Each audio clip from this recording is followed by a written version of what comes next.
ఛత్తీస్గఢ్ అడవుల నుంచి వచ్చిన 2 పెద్ద పులులు ఏపీ, తెలంగాణలను వణికించాయి.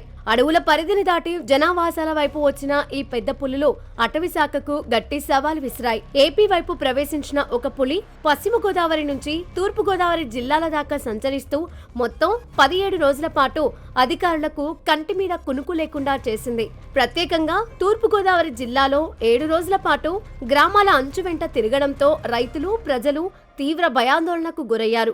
రాత్రిళ్లు పశువులను బయట ఉంచలేని పరిస్థితి. పొలాలకు వెళ్లాలంటే గుంపులుగా వెళ్లాల్సిన పరిస్థితి ఏర్పడింది. ఆంధ్రప్రదేశ్లోని ఏలూరు జిల్లా, అదేవిధంగా తూర్పు గోదావరి జిల్లాలో ఇక్కడ పెద్ద పులి సంచరించి 17 రోజుల పాటు అలజడి సృష్టించింది. ఆవు దూడలను, గేదె దూడలను కూడా వేటాడి చంపేసింది. 17 రోజుల పాటు ప్రజలను భయాందోళనకు గురిచేసింది. అయితే పులికి భద్రత కల్పించడంతో పాటు ప్రజలకు ఎటువంటి హాని కలగకుండా అటవీశాఖ అధికారులు పులిని సురక్షితంగా బంధించి విశాఖలోని రెస్క్యూ సెంటర్కు తరలించడం జరిగింది. అయితే ప్రస్తుతం మాత్రం ప్రజల్లో దీనిపై తీవ్ర చర్చ జరుగుతుంది. పులిని అటవీశాఖ అధికారులు ఎలా బంధించారు, ప్రస్తుతం పులి పరిస్థితి ఎలా ఉంది, ఒకవేళ రానున్న రోజుల్లో పులులు జనావాసాల్లోకి వస్తే ఏం జరగాలి, ప్రస్తుతం అభయారణ్యంలో నుంచి పులులు ఎందుకు జనావాసాల్లోకి వస్తున్నాయి అనేది ప్రజల్లో చర్చ జరుగుతుంది. రాజమండ్రి రూరల్ మండలం తొర్రేడు గ్రామంలో ఒక ఆవు, 2 ఆవు దూడలు, రాజనగరం మండలం రఘునాథపురంలో ఒక గేదె దూడ, పుణ్యక్షేత్రం గ్రామంలో ఒక ఆవు, జి ఎర్రపాలెం గ్రామంలో 3 ఆవు దూడలను పులి వేటాడి చంపేసింది. రైతుల జీవనాధారమైన పశువులు వరుసగా బలవుతూ ఉండడంతో రైతులు, గ్రామస్తులు భయాందోళనకు గురయ్యారు. దీంతో పులిని పట్టుకోవాలన్న లక్ష్యంతో అటవీశాఖ ఆపరేషన్ టైగర్ ను ప్రారంభించింది. కూర్మపురం గ్రామంలో పులి ఒక పశువుల పాకలో దాక్కుని ఉందన్న సమాచారం అందడంతో అటవీశాఖ అధికారులు అప్రమత్తమయ్యారు. పులిని పట్టుకోవడానికి అత్యాధునిక టెక్నాలజీని, డ్రోన్లను ఉపయోగించామని చీఫ్ కన్జర్వేటర్ ఆఫ్ ఫారెస్ట్ అధికారి మూర్తి తెలిపారు. మనం పోయిన 2-3 రోజులు మనం పులి గురించి మనము జాడలు పెట్టి మనం మానిటరింగ్ చేస్తున్నాము. అది దొరికిన వల్ల, కూర్మాపురంలో దొరికిన కారణం వల్ల మనం అక్కడ వెళ్ళాము. తర్వాత అదేవిధంగా ఈ టెక్నాలజీ కూడా ఎక్కువ మనం ఉపయోగించాము. ముఖ్యంగా ఈ థర్మల్ డ్రోన్ వాడాము, కన్వెన్షనల్ డ్రోన్స్ వాడాము, దెన్ 4G కెమెరాస్ వాడాము, then web enabled cameras, GoPros వాడాము. సో తర్వాత నైట్ విజన్ బైనాక్యులర్స్ వాడాము. సో ఇవన్నీ టెక్నాలజీ వల్ల మనకు చాలా సమాచారము మానిటరింగ్ అనేది చాలా ఈజీ అయింది. తర్వాత మన ఈ స్పెషల్ టీం వచ్చారు, రెస్క్యూ టీమ్ పునా నుంచి. వాళ్ళకి చాలా ఎక్స్పీరియన్స్ ఉంది. వాళ్ళు 3,000 పైగా 3,000 పైన రెస్క్యూ చేశారు. లెపర్డ్స్, టైగర్స్, బియర్స్, డీస్ అన్ని కార్నివర్స్ అండ్ హెర్బివోర్స్ను వాళ్ళు చాలా రెస్క్యూ చేసి రీహాబిలిటేట్ చేశారు. అలాగనే ఇది కూడా మనకి ఇక్కడ వచ్చిన టైగర్ కూడా చాలా ఇన్నోసెంట్, ఎటువంటి ఇబ్బందులు చేయలేదు, మన మనుషుల మీద ఎటువంటి దాడి చేయలేదు.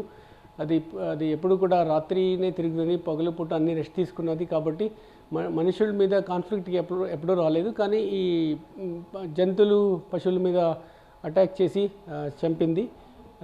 పోయిన ఒక 10-15 రోజుల నుంచి వేరే ప్రదేశాల్లో తిరిగి ఇది చేసిన వల్ల ఇది కొద్దిగా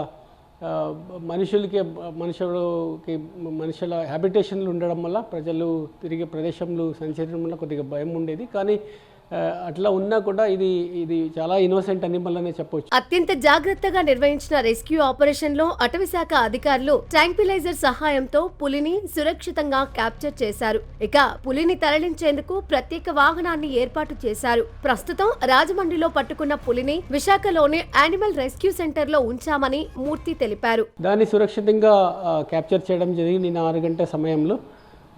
మన ట్రాంక్యులైజింగ్ వెపన్స్ తోటి, ట్రాంక్యులైజింగ్ డ్రగ్స్ తోటి స్పెషల్ టీమ్ ఆపరేట్ చేశారు.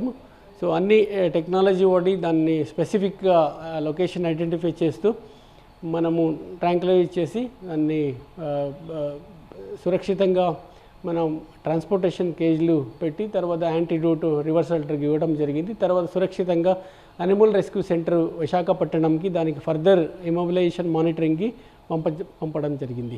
మరోవైపు ప్రస్తుతం యానిమల్ రెస్క్యూ సెంటర్ లో ఉన్న పెద్ద పులిని అడవిలోకి విడుదల చేయడంపై అధికారులు నిర్ణయం తీసుకుంటారని మూర్తి తెలిపారు. ప్రస్తుతం పులి ఆరోగ్యంగానే ఉందన్నారు. 17 రోజులు జనావాసాల్లో ఉన్న పెద్ద పులి కేవలం జంతువులనే వేటాడిందని, మనుషులపై ఎలాంటి దాడి చేయలేదన్నారు. పులి ప్రవర్తన చూసి కమిటీ నిర్ణయం మేరకు అడవిలోకి విడుదల చేస్తామన్నారు. అనిమల్ హెల్త్, అనిమల్ మానిటరింగ్ చేస్తాము. అది ప్రోటోకాల్ ఉంటుంది.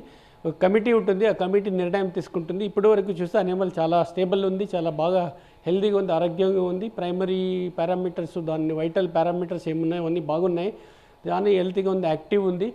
సో దానికి కమిటీ నిర్ణయం తీసుకుంటుంది. ఇప్పుడు త్వరగా మనము దాన్ని అనిమల్ రెస్క్యూ సెంటర్లు మానిటర్ చేసిన తర్వాత అతి త్వరగా దాన్ని నిర్ణయం చేసుకుపోతున్నాము. రిలీజ్ చేయడానికి కూడా ఒకటి చేయడానికి ఒక ఉద్దేశం ఉంది. ఎందుకంటే ఎటువంటి అనిమల్స్, ఈ టైగర్ అనేది అటాక్ చేయలేదు హ్యూమన్స్ మీద, కానీ పశువుల మీద దాడి చేసింది కాబట్టి ఒక 2 యాంగిల్స్ ఉంటాయి.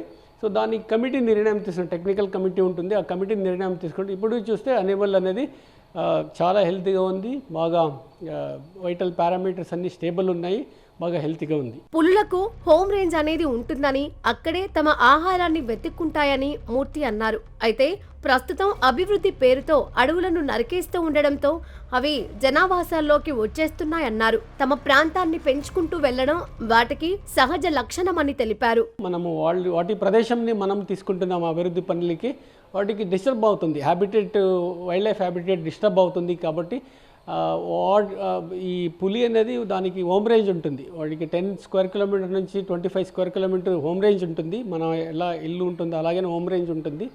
వాటికి అవసరం ఉన్న ఫుడ్ అక్కడ హోమ్ రేంజ్లో దొరుకుతాయి. కాబట్టి అవి సర్వే సామాన్యం, వేటాడే తినాలి. కాబట్టి అవి కొద్దిగా ఎస్టాబ్లిష్మెంట్ చేసుకుంటాయి, టెరిటరీ ఎస్టాబ్లిష్మెంట్ అని చేస్తాయి.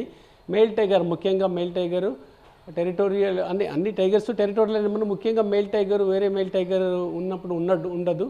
కాబట్టి ఆ టెరిటోరియల్ ఎస్టాబ్లిష్మెంట్లు ఇటువంటి కొద్ది కాన్ఫ్లిక్ట్ ఉండేది సర్వే సామాన్యము. కాబట్టి ఇది ఒక సామాన్య బిహేవియర్ అనొచ్చు టైగర్ది. సో ఇది అన్యూజువల్ బిహేవియర్ ఏం కాదు టైగర్ది. ఇటువంటి బిహేవియర్ ఇది ఇండియాలో అన్ని చోట ఉంటున్నాయి. సో మనకు కొత్త అనిపించవచ్చు, కానీ ఇటువంటి బిహేవియర్ చాలా చోట, చాలా రాష్ట్రంలో, మన సదరన్ స్టేట్లు, సెంట్రల్ ఇండియన్ స్టేట్లు ఉన్నాయి. కాబట్టి ఇది ఒక యూజువల్ బిహేవియర్ అనిమల్ది. తర్వాత ఇది ఎటువంటి ఇబ్బంది చేయలేదు. కాబట్టి it's a well mannered, well behaved tiger అనే.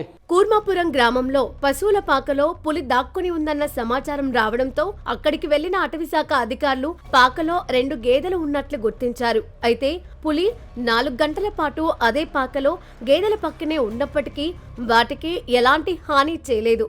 ఇది సహజ వన్యప్రాణుల ధర్మమని, ప్రమాదం ఉన్న పరిస్థితుల్లో అవసరం లేకుండా వేట చేయకుండా ఉండటం పెద్ద పులి సహజ స్వభావమని నిపుణులు చెబుతున్నారు. తను చూస్తే కనుక ఒకే సమయంలో, అంటే ఒక పక్కన పులిని కాపాడాలి, మరో పక్కన పులి నుంచి ప్రజలను రక్షించాలి. ఇది చాలా సున్నితమైన అంశం. రెండింటినీ కూడా రెస్క్యూ టీం ఆధ్వర్యంలో అటవీశాఖ అధికారులు చాలా సున్నితంగా డీల్ చేసి ప్రజలకు కానీ పులికి కానీ ఎటువంటి హాని లేకుండా పులిని సురక్షితంగా బంధించి విశాఖలోని యానిమల్ రెస్క్యూ సెంటర్లో ప్రస్తుతం పులిని ఉంచారు. అక్కడ ట్రీట్మెంట్ చేస్తున్నారు. ప్రస్తుతం పులి ఆరోగ్యంగా ఉంది.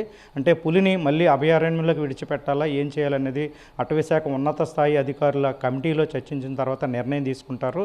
అంటే భవిష్యత్తులో, అంటే ప్రస్తుతం అభయారణ్యంలో నుంచి పులులు ప్రజల్లోకి వస్తున్నాయి, అంటే అక్కడ ఆవాసాలు ఏర్పాటు చేసుకునేందుకు వస్తున్నాయి. పులులు ప్రస్తుతం ఈ పులి హాని కలిగించలేదు, ఎటువంటి హాని కలిగించలేదు. మరో పక్క చూస్తే కనుక రైతులకు ఏదైతే పులి దాడిలో మృతి చెందిన పశువులకు సంబంధించి నష్టపోయిన రైతులను అటవీశాఖ తరపున ఆదుకుంటాం, వారం రోజుల్లోపే వాళ్ళకి పరిహారం కూడా అందజేస్తామని చెప్తున్నారు. మొత్తానికి చూస్తే కనుక ఏలూరు జిల్లా కావచ్చు, తూర్పుగోదావరి జిల్లా కావచ్చు, ఈ 2 జిల్లాలకు కూడా 17 రోజుల పాటు ప్రజలను భయోందనలకు గురి చేసిన పులిని సురక్షితంగా పట్టుకోవడంలో అటవీశాఖ చేసిన కృషిని ప్రజలు కూడా అభినందిస్తున్నారు. ఇది ఇక్కడ పులి కథ సుఖాంతమైంది, టైగర్ ఆపరేషన్ సక్సెస్ అయిన దానికి సంబంధించిన పరిస్థితి. Video journalist సతీష్తో Rajubabu, ABN Andhra Jyothi, Rajahmundry.